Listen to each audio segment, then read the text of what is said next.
por el pueblo y para el pueblo. Abraham Lincoln.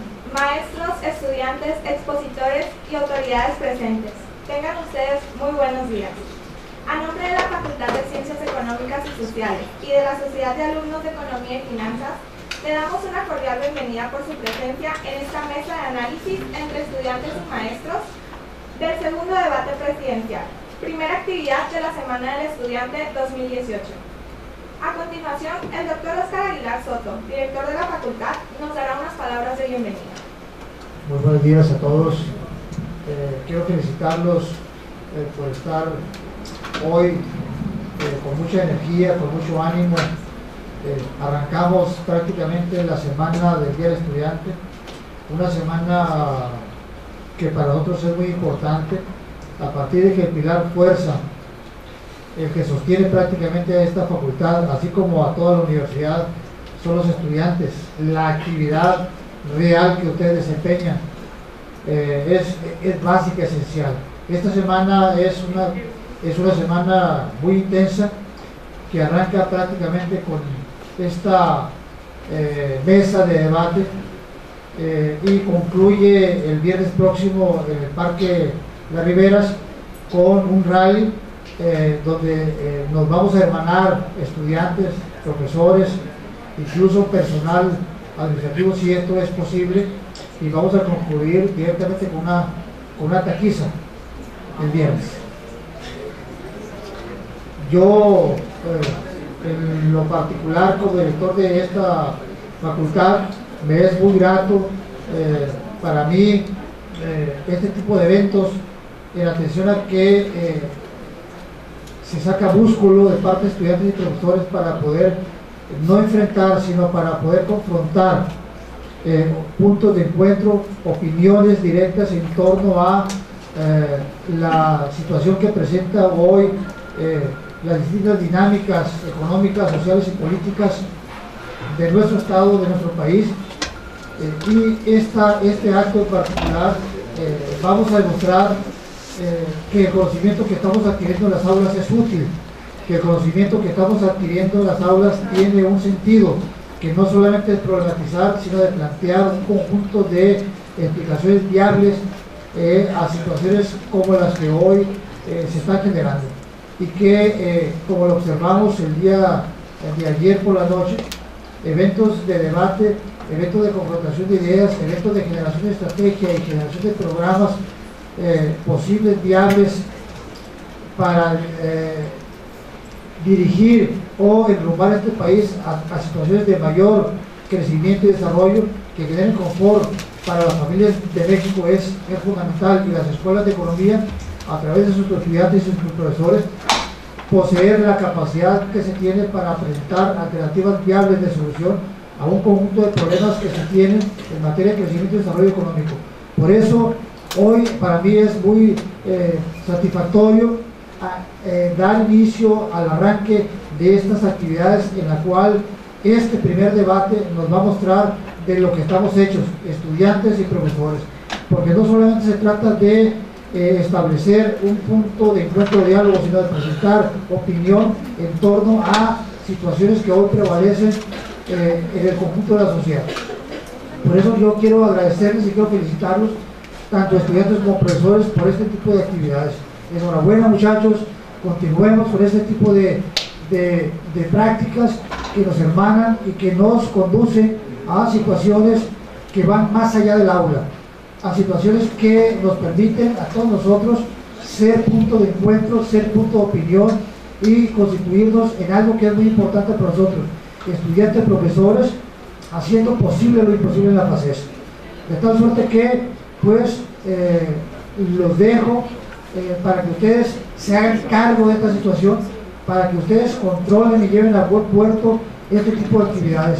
Mucha felicidad que en su día hagamos de estos eventos dentro de la institucionalidad, dentro de un marco de respeto, de civilidad, de tal suerte que estemos construyendo la nueva FACES, estemos renovando la FACES y estemos dándole nueva perspectiva a la FACES. De nueva cuenta, muchas felicidades. Los dejo en conducción de la compañera y de la Asociación de Estudiantes para que los maestros den lo suyo, los estudiantes den lo suyo y establezcamos puntos de encuentro y de opinión en torno a algo que hoy se está desarrollando en nuestro país. Muchas gracias.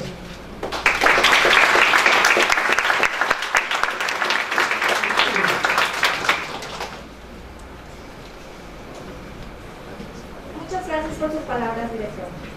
Hemos preparado un programa en el cual tenemos como expositores al maestro en ciencias César Miguel Valenzuela Espinosa,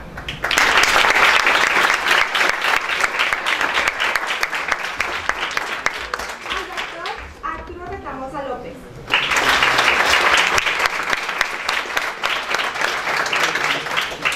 al maestro en ciencias Jaime Palacios Barrera,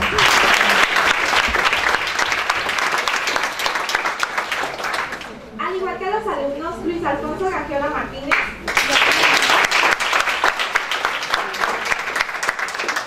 José Manuel Irigoyen Michel,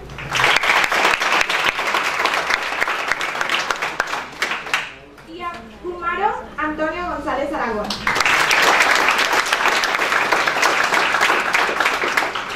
Muchas gracias a todos ustedes por aceptar la invitación a participar en este evento.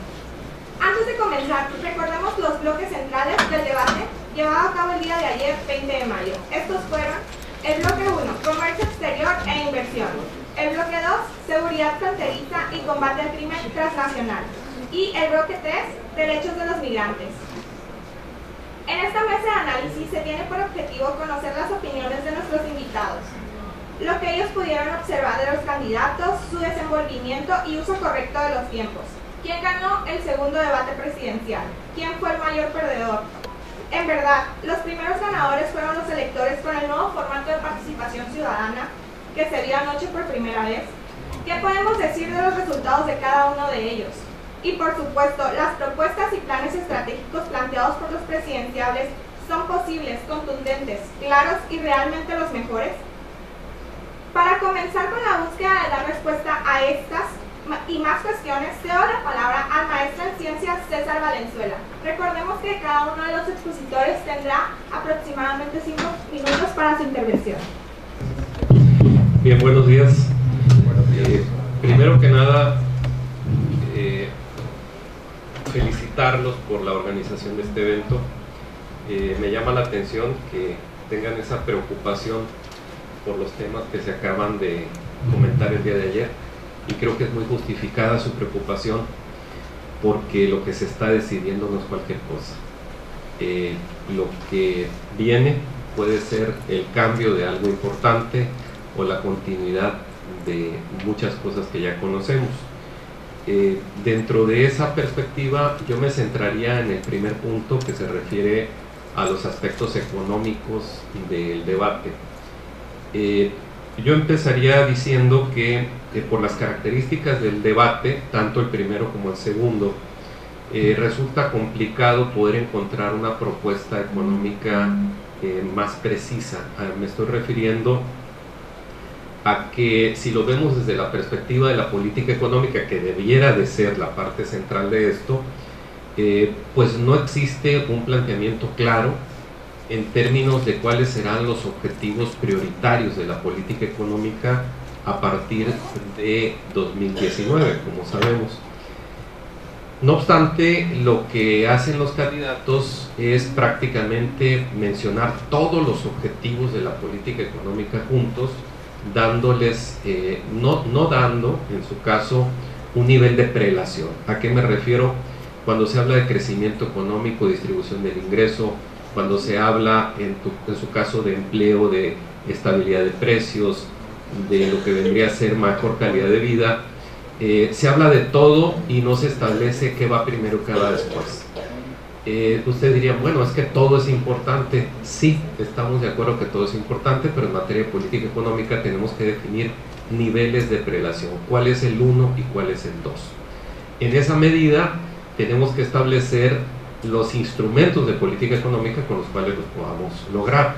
Al respecto, los candidatos han sido muy genéricos, es decir, sus planteamientos, y estoy hablando de todos los candidatos, en los cuales, como decía, sus objetivos son todos a la vez, sin establecer con precisión uno en particular, Y en cuanto a instrumentos, no describen con claridad cómo habrían de plantearlo. Por ejemplo, entrando ya en materia, todos los candidatos hablan de una mejoría en la calidad de vida, y esta la tratan de lograr a través de un gasto público expansivo.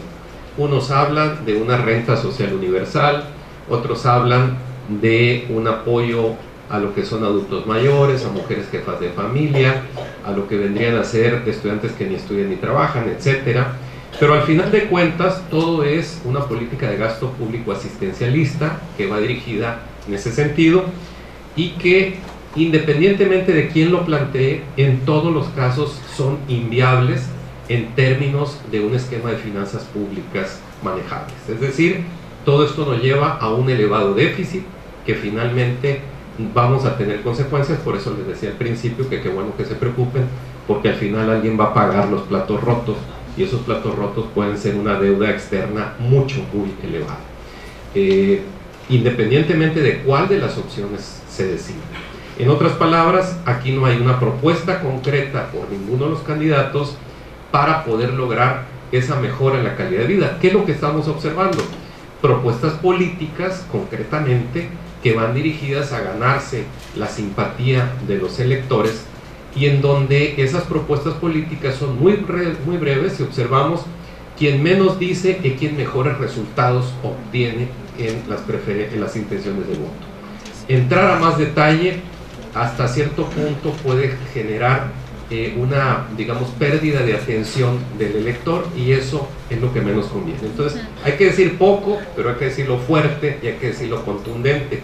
Esa parte está siendo relevante. De manera muy breve, en el día de ayer, lo que se puede detectar de manera más relevante, por ejemplo, Ricardo Anaya habla de aumentar el salario mínimo a 100 pesos, y que en los primeros 4 meses de su gobierno duplicaron. Por su parte, en el caso de López Obrador, él habla de que el salario mínimo debe considerarse como incrementos importantes si es que estamos hablando del Tratado de Libre Comercio. No hay que perder de vista ahí que hay una confusión. El Tratado de Libre Comercio se habla que en las actividades que están relacionadas con las armadoras de automóviles son las que se busca que se produzcan los automóviles en regiones en donde los salarios mínimos no sean bajos. Por eso la presión es para que la mayor parte de los componentes de los automóviles, que es la parte más importante del tratado, sea en los países de mayor nivel de ingreso, en este caso Canadá o los Estados Unidos. Es obvio que se producen más en México porque los salarios son más bajos, y esa es la discusión para tratar de compensar el tema. Por su parte, MIT no habla absolutamente nada del salario mínimo, ayer, me estoy refiriendo al día de ayer, pero por otra parte, Jaime Rodríguez, mejor conocido como el Bronco, él habla de llevar el salario hasta más de 300 pesos, ¿no? La pregunta es, ¿cómo lograr esto?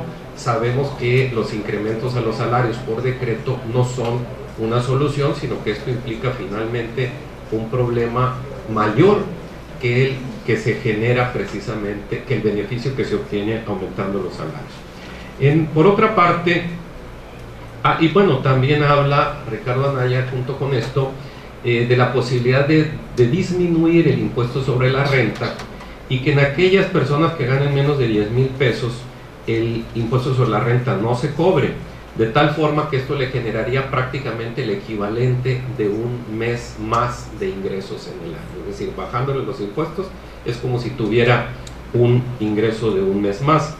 Ahora, por otra parte, habla de bajar el impuesto al valor agregado a la mitad. Si en el mismo sentido, creo que ahí han competido tanto Anaya como López Obrador en ver quién tiene la paternidad de esa reducción en el impuesto al valor agregado en la frontera, por ejemplo, cuando en realidad nuestro país tendría que estar discutiendo si el impuesto al valor agregado se generaliza en alimentos y medicinas o no. Andamos en una discusión si los impuestos se deben de reducir del 16 al 8 o del 16 al 10, porque la pregunta sería, si estamos hablando de un gasto público expansivo, que en todos los casos se está proponiendo, tanto Anaya como López Obrador, el propio MIT, y el Bronco hablan de estos subsidios a los diferentes segmentos de la sociedad que están en condiciones de mayor pobreza. Pues si tanto se va a aumentar el gasto, la pregunta es con qué se va a financiar. Y es obvio que en materia de finanzas públicas el gasto se tiene que financiar con los ingresos recaudados. Y los principales ingresos que se recaudan, ahora que el petróleo no es tan relevante en nuestras finanzas públicas, pues son los impuestos concretamente, y de esos impuestos son dos o tres, yo diría. El primero es el impuesto sobre la renta, el segundo es el impuesto al valor agregado, y el tercero es el impuesto especial a la producción y servicios, que es el que está incluido en la gasolina, por cierto, y que es lo que están proponiendo eliminar. Entonces, un gobierno que no cobra impuestos o que cobra menos impuestos y que gasta mucho más de lo que puede gastar, la respuesta es un déficit presupuestal elevadísimo que en el corto plazo, inmediato, en el plazo inmediato, nos lleva a un problema de un endeudamiento muy elevado y explosivo. Alguien podría decir, bueno, en el caso de los Estados Unidos, Donald Trump planteó bajar impuestos para que los norteamericanos tengan mayor ingreso real y que puedan demandar más ingresos, que puedan demandar más bienes y servicios. Eso, por consiguiente, se está llevando a un endeudamiento de 1.5 billones. Sin embargo, ese es un tema que ellos lo pueden manejar porque su moneda tiene aceptación internacional, que no es el caso de nuestro país. Hasta ahí es mi participación. Gracias.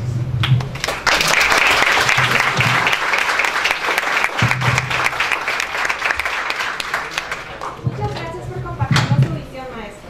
A continuación, escucharemos al estudiante José Irigoyen.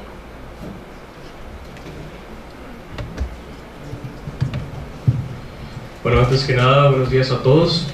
Gracias por la invitación. Tal vez no les dé una idea muy técnica como los maestros aquí lo van a hacer, pero sí les voy a dar mi opinión del debate. Creo que fue un buen ejercicio. Si me preguntaran si hay realmente un ganador, no creo que haya habido un ganador claro o decisivo. Tal vez si me dijeran, pues tal vez quién se vio mejor, podría decir como el primer debate, tal vez Ricardo Anaya, por el tipo desarticulado, su capacidad expositora, lo que ustedes quieran, pero no creo que haya en sí un ganador claro. No vi un punto de quiebre en el debate. No creo que tenga mucha afectación en el voto de las personas, que haya mucho cambiado la posición. Creo que los indecisos tal vez quedaron un poco más indecisos. En el caso, si me preguntan quién fue el mayor perdedor, a mi opinión, sin contar al Bronco, creo que fue José Antonio Meade, porque creo que esta fue su oportunidad para despuntar, para darle una vuelta a su campaña. Hasta tuvo la oportunidad, creo que, de desligarse un poco de Enrique Peña Nieto y la gestión del gobierno hoy en turno, cuando León Krause le hace la pregunta directa de que si estuvo bien o no la venida de Donald Trump en 2016, que a muchos de los mexicanos pues nos indignó. Esa fue una oportunidad para presentar un punto de vista diferente, sin embargo no la aprovechó y comentó que sí, había sido buena idea, etcétera, ¿no? Otro punto, creo que hablando ahorita de León Krause, uno de los conductores, moderadores, el debate estaba estimado a 1 hora 36 minutos, pero se alargó unos 20 minutos, creo. En lo personal vi como que mucho protagonismo por parte de los moderadores, en especial de esta señorita Yuridia, me parece que se llama. Sí hubo, pero fueron acertados, ¿no? Sobre el formato del debate, los ciudadanos, la verdad es que me agradó más este formato que el pasado. La involucración de los ciudadanos estuvo interesante porque las preguntas no vienen de estadísticas, vienen de vivencias. Cuando lo comentaba una de las señoras ahí, es que no me lo han dicho, yo lo he vivido. Creo que esa parte es importante, sin embargo habría que mejorar el concepto en cuanto a que si vemos el debate de Hillary con Trump, los que participaron agarraron el micrófono y directamente espontáneos, ¿no? Aquí hasta se leyeron y algunas hasta se leyeron mal, pero pues es interesante que se involucre la ciudadanía. Los resultados de los candidatos, creo que tal vez sí hubo propuestas, pero no hubo concretas. no vi realmente, vi algunos qués, pero no vi muchos cómo. Les tomó, creo que hasta el segundo segmento, y empezar el segundo segmento para empezar ya con los ataques. Y cuando empiezas con los ataques empiezas a olvidar un poco las propuestas, ¿no? Que fue lo que más hizo falta a mi parecer. Estaba viendo unos números por ahí de las búsquedas, de que hubo muchísimos tweets, la gente realmente estaba metida, y hasta así los jóvenes por ver los memes o como sea, pero ese involucramiento de las personas creo que es interesante, porque se podía ver las estadísticas, cómo la gente iba viendo el debate e iba haciendo búsquedas en Google, por ejemplo, sobre la venta de Banamex, sobre si subió el empleo o no en la gestión de Andrés Manuel, etcétera. Es interesante, además del formato, cuando los candidatos se pueden parar y andar por la zona, creo que puedes ver un poco de sus personalidades, ¿no? Por ejemplo, esta acción de Anaya, ir con Andrés Manuel a decirle algo y él que esconde su cartera y todo eso no lo hubiéramos podido ver en otro formato. Creo que es interesante. Para mí no tuvo mucha relevancia en cuanto a la decisión del voto, pero creo que fue un buen ejercicio. Gracias.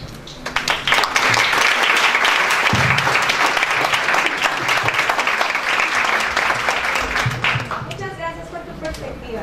Ahora conoceremos la opinión del maestro en ciencias, Jaime Palacios. Adelante, maestro.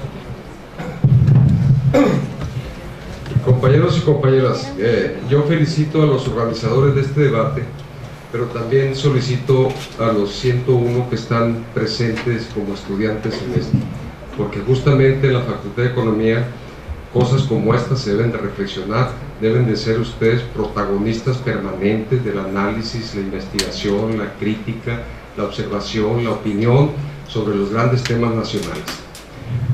Vámonos al debate. Miren ustedes, a mí me sorprendió verdaderamente las coincidencias que hay entre los candidatos presidenciales, y doy esta opinión totalmente desprejuiciada, porque la puedo hacer de manera muy libre.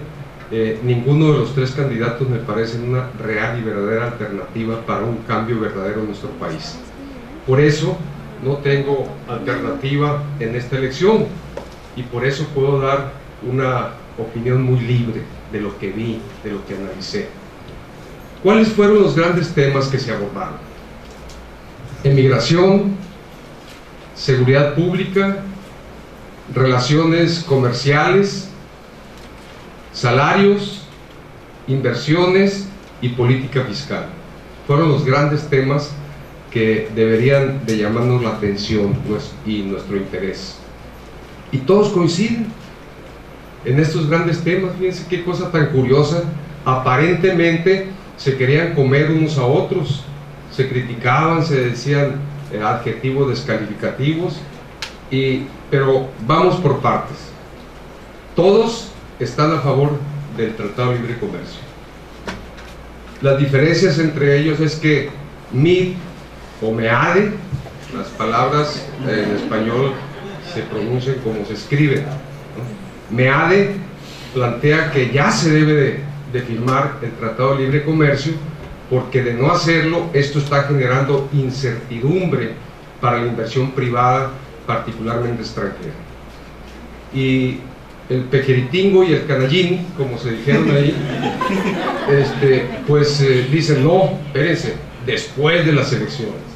Es la diferencia sustancial, pero todos tienen fijada su mirada al Tratado de Libre Comercio, particularmente con Estados Unidos, aunque se incluye a Canadá. Todos están a favor del Tratado de Libre Comercio, como si nos hubiera ido también en estos años que tiene vigencia el Tratado de Libre Comercio.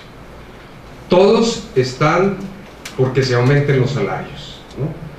Las diferencias entre ellos: el Bronco inmediatamente propone que se vaya el salario a 333 pesos, el señor Anaya plantea que inmediatamente entrando él en un escenario como presidente, aumentaría de 82 pesos a 100 pesos el salario, y en el término de 4 años lo llegaría hasta 200 pesos, ¿no? El señor López Obrador, él no dijo en cuánto se aumentarían los salarios, pero está de acuerdo en que se aumenten también, ¿no? Pero todos, fíjense ustedes, se reducen exclusivamente al salario mínimo, ¿no? No tocaron otro tipo de salarios, como si no hubiera otras estructuras salariales en nuestro país. Luego, todos coinciden en promover la inversión extranjera en nuestro país, como si la inversión extranjera fuera la panacea para resolver los grandes problemas nacionales. Y les aseguro que en algunos casos la inversión extranjera es más perjudicial para las economías nacionales que los beneficios que trae, ¿no? Pero se tendría que analizar casos específicos, ¿no? Luego, otro de las coincidencias, cambios en la estrategia de seguridad. Todos coinciden en que hay que hacer cambios en la estrategia de seguridad.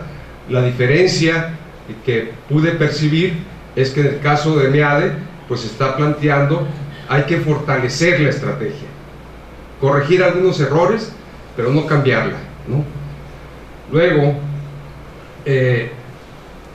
todos coinciden, así de manera muy general, defender a nuestros paisanos que laboran y viven en la Unión Americana, en Estados Unidos, ¿no? La diferencia es cómo hacerlo.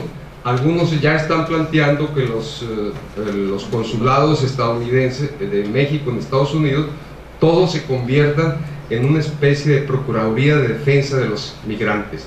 Me parece que ese planteamiento es relativamente interesante, porque los consulados en Estados Unidos no sirven casi para nada. Luego, lo que están planteando, todos coincidieron también, que a los camaradas migrantes que vienen de Centroamérica, a todos hay que respetarlos, aunque les arriman unas chingas aquí cuando pasan por nuestro país, ¿no? Pero todos ahora moralmente están planteando, hay que respetarlos, para que a los nuestros que están en Estados Unidos se les respete. Todos coincidieron en eso, ¿no?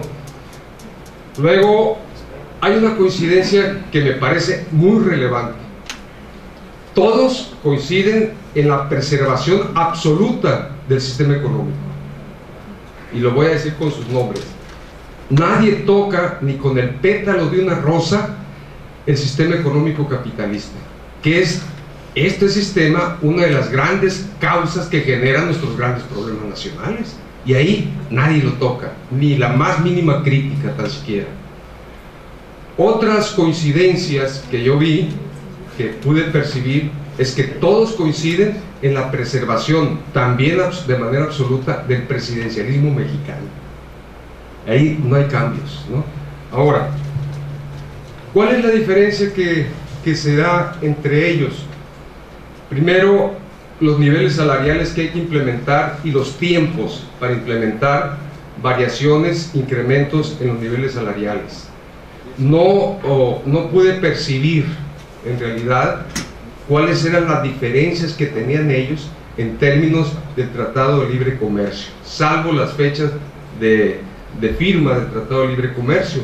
Por ahí el folclórico del Bronco planteaba cosas dentro de sus hilaridades, planteaba cosas muy interesantes.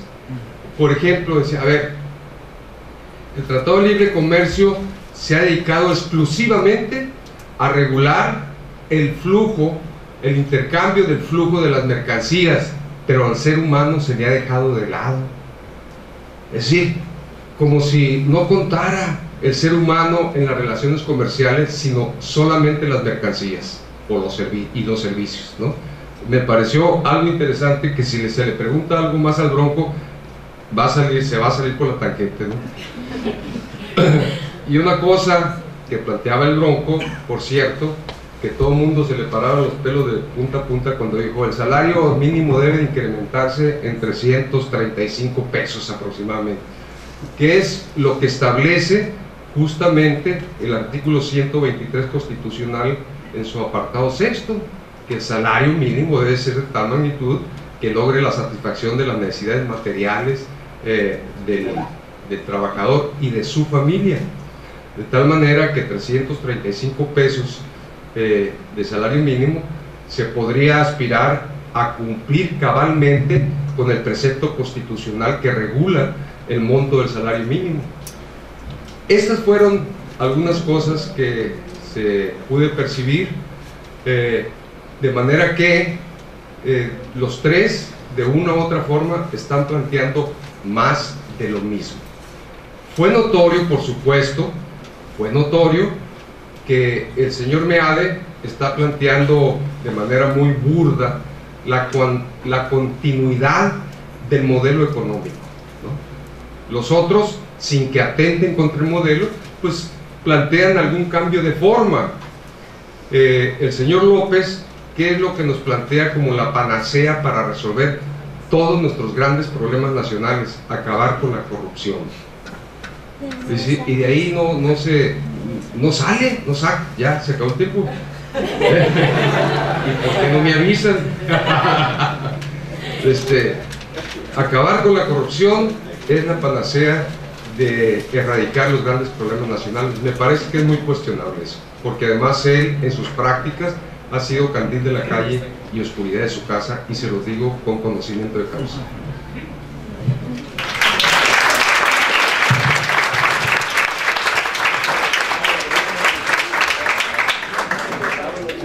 Muchas gracias, maestro, por su perspectiva. Es momento de la participación del estudiante Luis Ajiola Martínez.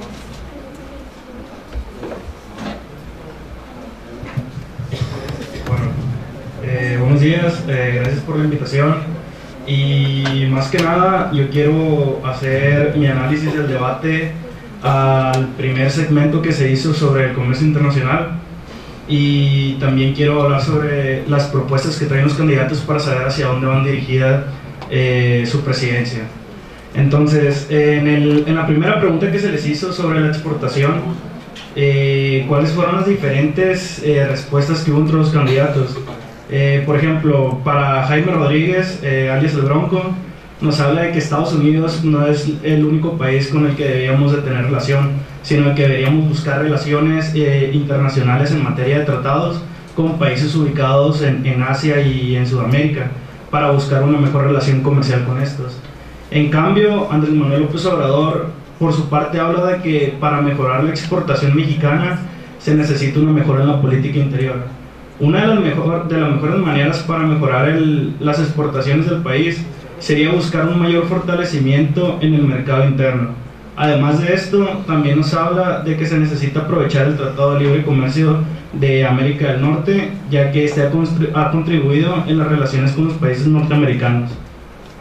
Por parte de Ricardo Anaya, se expone que la mejor manera para contribuir en la mejora de las exportaciones nacionales es en la diversificación de estas.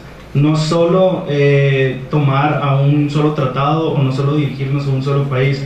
No es cuestión de centrarse en Estados Unidos, aunque la mayor parte de nuestras exportaciones vayan dirigidas hacia el norte, sino que se trata de replantear la relación bilateral con el país vecino. Y pues en lo que respecta a José Antonio Meade, él propone establecer acuerdos basados en el respeto. Lo que él se refiere con esto es que tiene que haber un respeto mutuo entre los países que están metidos en el tratado. En la siguiente pregunta que se les hace a los candidatos, que es referente a la disparidad de los salarios entre los países que están en el Tratado de Libre Comercio, Mira afirma que para poder cerrar las brechas existentes entre los salarios de los trabajadores mexicanos con respecto a los trabajadores de Canadá y de Estados Unidos, se necesita de comercio e inversión. No se trata de aumentar los salarios, sino que el candidato a la presidencia hace referencia a que para poder disminuir ese agujero es necesario elevar la productividad del país. Tanto Andrés Manuel como Anaya y el Bronco hablan de que ellos sí están a favor de un incremento de los salarios. Entonces, para saber cómo funciona esto, tenemos que irnos a las propuestas de los candidatos para saber hacia dónde van a ir dirigidas estas respuestas que dieron. Por ejemplo, las propuestas del candidato Andrés Manuel van más dirigidas a una reactivación de la economía. Lo que propone su proyecto de nación es fomentar la diversidad de actores en el sector bancario, crear fondos mixtos de inversión pública-privada, aumentar y diversificar las exportaciones, aplicar nueva política de cero endeudamiento y baja inflación, consolidar destinos posicionados e incentivar nuevos desarrollo turístico regional y favorecer programas universales que detonen el consumo y las economías regionales. Pero uno de los puntos que él plantea en el plan económico, en los PGenomics, es la autosuficiencia alimentaria, la cual carece un poco de sentido debido a las teorías económicas de las ventajas comparativas. ¿A qué nos referimos esto? Que no puedes producir un alimento cuando este te cuesta más barato comprarlo en el extranjero. Otros de los rubros de su plan económico es que no va a haber ni aumento ni creación de nuevos impuestos. Entonces tenemos que tener claro cómo va a cubrir las presiones que ya tiene el gasto en sí. O sea, cómo va a cubrir las pensiones, gastos en salud o el costo financiero de la deuda. En lo que respecta a José Antonio Meade, sus propuestas van más dirigidas a la continuidad de lo que hemos estado haciendo bien. O sea, él tiene 7 compromisos con la nación, los cuales son: la prioridad son las mujeres, las amas de casa; la educación de excelencia para tus hijos; educación, trabajo de negocio propio para todos los jóvenes; hospitales públicos al 100 por tu familia; ningún bebé nacerá en pobreza extrema; combatir a la inseguridad y avanzar contigo. Este último punto se refiere a un registro nacional de necesidades de cada persona. Pero Meade, al sugerir el continuismo de las reformas estructurales, todo lo que hemos estado haciendo bien y lo seguiré haciendo, no dejará de ser más que un diagnóstico equivocado, debido a que no hay autocrítica. Por ejemplo, hay que corregir las barreras que provocan que seamos un país informal y no hay propuestas sólidas ni diagnósticos sobre esto. Si la continuidad de las reformas estructurales y las líneas económicas establecidas en sexenios priistas no resultan negativas, no se encuentra un programa agresivo contra el combate a la corrupción, debido a que este es uno de los mayores problemas que hacen que se salgan inversiones del país. Ricardo Anaya habla sobre una transformación mediante 5 ejes centrales: nuevo régimen político, honestidad, o sea, combate a la corrupción; adiós al miedo, que se refiere a un sistema nacional de seguridad pública; crecimiento económico, igualdad; y México en el mundo. El contenido de las propuestas por el candidato a la presidencia por la coalición México al Frente se reduce más bien a consignas generales que pueden ser correctas, pero no plantean un cambio concreto. Además, estas propuestas carecen de su explicación y realización. Y para finalizar, con Jaime Rodríguez Calderón el Bronco, que es el candidato independiente, hasta el momento las propuestas del candidato independiente a la presidencia de México se encuentran muy delimitadas. Entre ellas se encuentran disminuir el ISR y el IVA del 35 al 27% y del 16 al 10% respectivamente; eliminar dependencias que no sirven y ayudan a la gente, pero hacer que trabajen; que México sea gobernado por ciudadanos libres y no por partidos políticos; y combatir al crimen organizado. Entonces, más que nada de que ya sabemos cuáles son las propuestas de nuestros candidatos y cuáles son las posturas de ellos frente a todos los problemas que se le han publicado o más que bien presenciado en los debates, nosotros tenemos como ciudadanos, debemos exigirles a ellos de que, ok, tú ya nos diste tus propuestas, estas son tus propuestas y esto es lo que vas a hacer, pero también así como nos diste tus propuestas, también tienes que decirnos cómo las vas a hacer, porque tenemos que saber a qué vamos y a qué es lo que vamos a enfrentar. Gracias.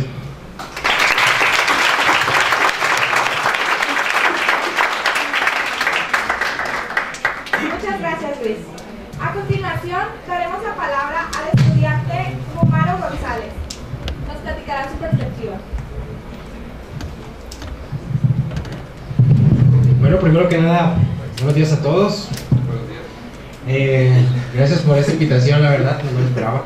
Pero, para ser sincero, vi un debate muy dinámico el día de ayer. Es un debate mucho mejor que los que se habían organizado, vienen siendo organizados desde hace 12 años, con debates muy monótonos, donde solamente estaban parados en un solo lugar y cada quien decía algo sin relevancia. El día de ayer pudimos ver un debate donde se podía mover, donde hasta el público, que no fue aprovechado en su máximo esplendor, porque el público nada más hicieron preguntas, pero no tenían forma de interactuar más con los candidatos. Se me hace que esa parte se puede mejorar un poquito más, esa parte de hablar con el público, porque si vas a invitar al público, pues que interactúe un poco más con los candidatos.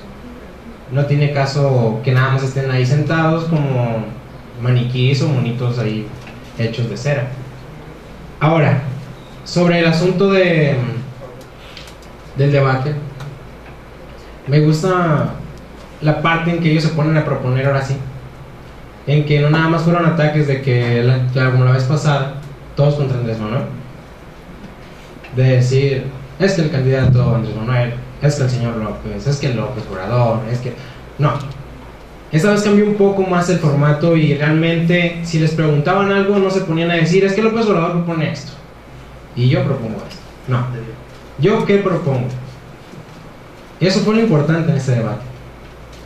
Ahora, como decían los participantes, los ponentes antes de mí, ¿por qué apuestan la mayoría de los candidatos? Apuestan por una continuidad del sistema. Unos de alguna manera, otros de otra manera. Para ser más exacto, Anaya, Meade y el Bronco proponen un poco más sobre qué es lo que van a hacer cuando lleguen si es que llegan a ser elegidos o electos. ¿Qué proponen ellos en cambios en la economía? Algunos proponen de que algo muy interesante que vi en este debate fue que unos proponen más el sur, de detonar la inversión en el sur, detonar el consumo en el sur, que el sur sea el detonante económico porque el sur no está produciendo. Pero ¿de qué manera lo decían? Decían es que tenemos que ayudar a los migrantes que vienen de Guatemala, los que vienen de Nicaragua, y darles empleo. En parte está muy bien porque diversificamos también la cultura. En otros países, somos uno de los países, estaba viendo hace poco un artículo en una revista, somos uno de los países que menos diversificación tiene en las personas migrantes. No tenemos mucha diversificación en ellos. Entonces, ¿cuál es el problema que vieron la mayoría de los candidatos? Queremos que los migrantes no nada más vengan aquí a pedirnos dinero o de pasada, queremos que trabajen. Y de esa manera vamos a hacer que se produzca más, atraemos más inversiones. Sobre los puntos del salario,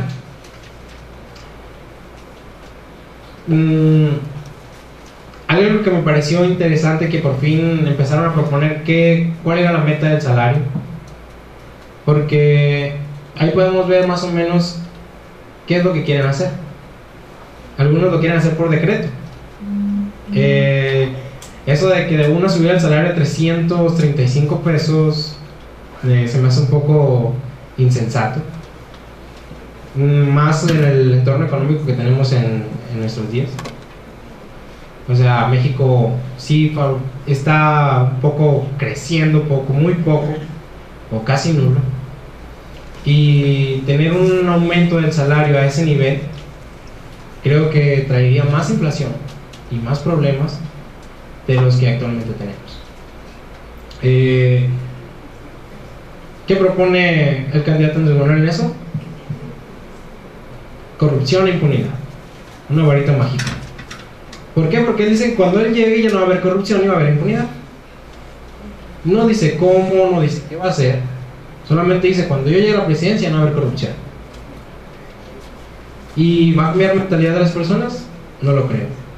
En México la corrupción es endémica, es algo que ha traído desde tiempos inmemorables. Tiene que haber leyes, tiene que haber instituciones, tiene que haber cambios para que realmente la corrupción y la impunidad desaparezcan. Y pues el candidato Meade apareció mucho en esto, no se aprovechó al máximo. ¿Por qué? Porque Meade habla y habla y habla y habla, pero habla mucho técnicamente. Entonces, ¿qué hace? Por ejemplo, nosotros los electores o las personas que queremos palabras más razonables ante su exposición, no entendemos o no vemos cómo va hilando las ideas. Entonces nos perdemos ahí y no sabemos qué realmente quiere proponer. Y por último, el candidato Anaya, pues es un muy buen expositor, es una persona excelente, parece, pero tiene el problema de que, como ya hemos visto en los anteriores debates, en las declaraciones que ha hecho, su credibilidad está en duda siempre. No utiliza muchas referencias buenas. Entonces, ¿cuál es el balance que hago al final de todo esto? Que ninguno de los candidatos ganó, ninguno de los candidatos perdió. No tenemos, todos están en una misma balanza, todos tienen aciertos y desaciertos en lo económico, en lo político, en migración. Entonces, ¿qué es lo que debemos hacer? Más que nada razonar. ¿Quién va a ser el que nos va a llevar a un mejor México? No podemos estar estando con el populismo de que decir que por hacer algo se va a desaparecer, pero tampoco esperemos que las mismas cosas nos traigan resultados diferentes. Y eso es todo.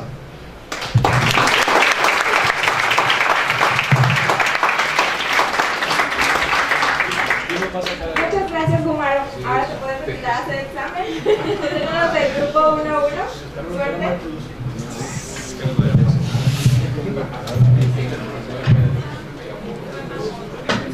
Por último, y no menos importante, el doctor Arturo Retamosa viene a compartirnos su opinión. Bueno, muchas gracias por la invitación a la sociedad de alumnos de esta Facultad de Economía y Finanzas. Bueno, pues creo hay un consenso entre todos aquí de lo que se vio en el debate. Concuerdo mucho con lo que decía el maestro Jaime Palacios en el sentido de que todos los candidatos llegaron bajo analizar propuestas o decir propuestas y llegar como a un consenso del salario mínimo. La mayoría, salvo excepto, bueno, 3 de 4, excepto MIT, señalaron que la visita de Trump no había sido en el momento adecuado, que no se debe haber traído. Llegaron a un consenso también en el sentido del Tratado de Libre Comercio de América del Norte, de la seguridad, de las aduanas, etcétera, etcétera, ¿no? Pero más allá de eso, yo creo, bueno, una perspectiva muy personal, que ninguno de los candidatos hasta ahorita ha hecho propuestas muy particulares que nos digan en sentido estricto hacia dónde va el país, qué es estrictamente lo que van a hacer para poder sacar al país de esta pobreza o de los malos indicadores en los que nos encontramos. Y retomo lo que decía ahorita el maestro Valenzuela en el sentido de que es importante todo este proceso, y más de alguno de aquí va a votar por primera vez. Tenemos que andan entre los 19, 20 años, va a ser su primera elección presidencial, y creo que estos debates hasta ahorita no han dejado nada, o creo que no los han llevado a decidir por quién pueden votar, ¿no? He analizado, bueno, me gusta ver un poco las noticias, y he analizado todos los debates o a los noticieros, a las mesas de análisis donde los han invitado a los candidatos, y pues realmente es prácticamente lo mismo lo que están diciendo, lo que han venido señalando desde un inicio de la campaña, ¿no? Y creo también que ninguno de los candidatos tiene como esa legitimidad en ser candidato por sus partidos, ¿no? Vemos a mí que ha querido pasar como un ciudadano respaldado por el PRI, sin embargo, pues eso le tumba todo lo bueno que pueda tener, ¿no? Vemos a Andrés Manuel López Obrador, que bueno, ya sabemos la estructura del partido, cómo llegó candidato único. Vemos en este caso también a Ricardo Anaya, el cual llega también como dentro de un proceso como vicioso dentro al interior del partido, donde abre o elimina prácticamente a 2 candidatos. A lo mejor uno o los 2 pudieron haber sido más fuertes que él en una primera instancia, y bueno, y pues Jaime Rodríguez, pues como llega, ¿no? O sea, prácticamente por un error, ¿no? Aquí acababa, bueno, la Ibero hace un análisis del segundo debate presidencial, sacan como los temas que tocó el debate y en qué realmente fueron propositivos los candidatos. Y es interesante analizarlo porque en el bloque 2, que es seguridad fronteriza y combate del crimen transnacional, prácticamente el único que menciona el tema y está a favor sobre uno de los rubros o de los segmentos que tenía este bloque es Smith, ¿no? Y el otro que lo menciona pero no dice si está a favor o en contra es López Obrador, ¿no? De ahí en fuera el resto de los 3 segmentos y el resto de los candidatos prácticamente no mencionó el tema, que es una constante de los debates, que los candidatos les hacen una pregunta o están abordando un tema y se salen por otro tema, ¿no? Y eso lo pudieron ver, constatar el día de ayer cuando le preguntaban a los candidatos, es que le estoy haciendo una pregunta y pues decía, ahorita te contesto y ahorita te contesto y espérame, y así se la fueron llevando, ¿no?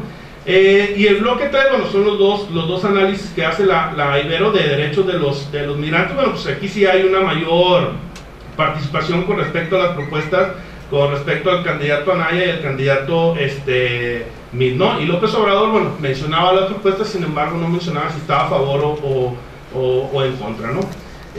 Independientemente de lo que sea este debate, bueno, y lo que se ha comentado aquí de los impuestos, del salario mínimo, todos llegan a coincidir. Yo creo que no nos deja como una certeza de lo que va a ser México en los próximos años, no nos deja certeza de cuál va a ser la política que se va a manejar en el país.